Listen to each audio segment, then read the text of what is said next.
We got a game seven. So on Sunday, we will have the first game seven in a final since 2016. Obviously, shout out to Indiana. They came out and they pretty much punched the Thunder in the mouth from the get go. I mean, the Thunder started off, I think it was 10-2 at one point. Instantly, Indiana comes out, starts knocking down threes. Nemhard, Obi Toppin, both were going back and forth, knocking down shot after shot. Both played incredible. This was a game that you could tell, honestly, from the get go, though, after that first little run that the Thunder had, they didn't really seem mentally there. They didn't seem tough. They didn't seem like they cared. They didn't hustle for loose balls, stuff like that. Defensively, I mean, they weren't running the Pacers off the 3-point line. And, for a team that can get hot from three, you can't just let their good shooters stand out there and shoot wide open shots every time. I thought at the beginning of the game, the J-Dub clinic was already starting, and shortly after that, it quickly ended. I really liked him getting downhill with, Hartenstein setting a screen or even Dort setting a screen one of the times. He was getting downhill, getting those spots that quickly ended, and the Thunder offense just looked disgusting tonight. Chet was just a non-factor on offense.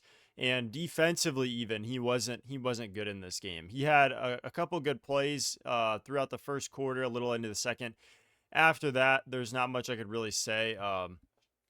And Shea he looked like he just didn't know what to do when he saw a double team. I mean, he was throwing the ball away. There was a couple times on a post up, he just got it poked out, and I was just like, it almost looked like what Julius Randle was doing in the Timberwolves series against OKC, except it was just Shea doing it. And I mean, you look at the numbers wise, again, it doesn't look like he had a terrible game, looking at just his shooting, but then you see the 8 turnovers, and that tells you the whole story right there. This team, 21 turnovers for the Thunder in this game, and that'll do it right there. If you turn the ball over 21 times in a game, your chances to win are not very good. We've seen that throughout this series, minus game one from Indiana, obviously, but you turn the ball over 21 times to Indiana's 10, you don't stand a chance.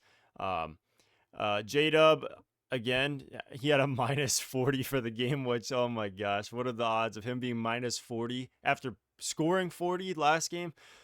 There's not a lot to physically take away from this game that I don't think, because it's such an odd game to try to analyze from the mental side of it. The actual game, you can break down, look into it, see, okay, Indiana, Halliburton was very aggressive, more aggressive than we expected. We don't know how serious, again, his calf is, anything like that. I'm sure they, meted him up, and he probably doesn't feel a thing. But he was playing very well in this game. He was driving a lot to the basket. He was flying in. The pass to the Siakam poster on J-Dub, that was a great pass. Obviously, he did the fake no look thing, but the dunk was incredible. So shout out to Siakam for that. Again, everyone showed up, and I'd say my biggest story of this game, especially in the first half, TJ McConnell. TJ McConnell early in this game, the Thunder were, I want to say they were either up by 2 or they might have been tied or so. They were up by, I want to say they were by a score, and McConnell got him going, just straight pull up midi after midi. I'm pretty sure he scored 2 or 3 of them in that quarter, and it's rough, man. It is really rough. To not be able to stop TJ McConnell is a problem because, again, you can't throw 2 bodies at TJ McConnell. Obviously, all respect to him, but you can't throw 2 bodies at a guy like TJ McConnell and try to make your defense live with that when the Pacers are probably the best 3-point shooting team in the NBA. You just can't let it happen. I thought, for the Thunder, just this game was one you just want to pretend it didn't happen, just for the fact of, you want to put it behind you, not dwell on it too much. If you're Dort, horrible performance from him shooting wise, came into the second half chucking, and airball the 3, and I was like, man, that's, you can't stick this game in your mind forever. Obviously, you want to remember the effort levels that you had going into a game 7. You want to remember how you didn't give it your all out on the court, and you quickly got embarrassed. Now, the Thunder going into this game 7, the home court advantage is obviously going to be a factor. The defense should hopefully be a lot more intense. I think just those defense chants give, the Thunder a little attribute boost almost.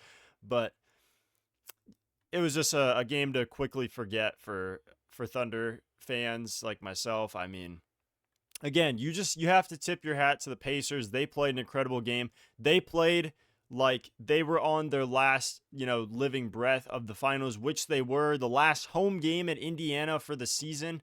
You have to come out and punch the Thunder in the mouth. They did exactly that. Again, I was very impressed with a lot of things I saw from them. I really liked Pascal Siakam. Again, getting out in transition is always a big factor for him.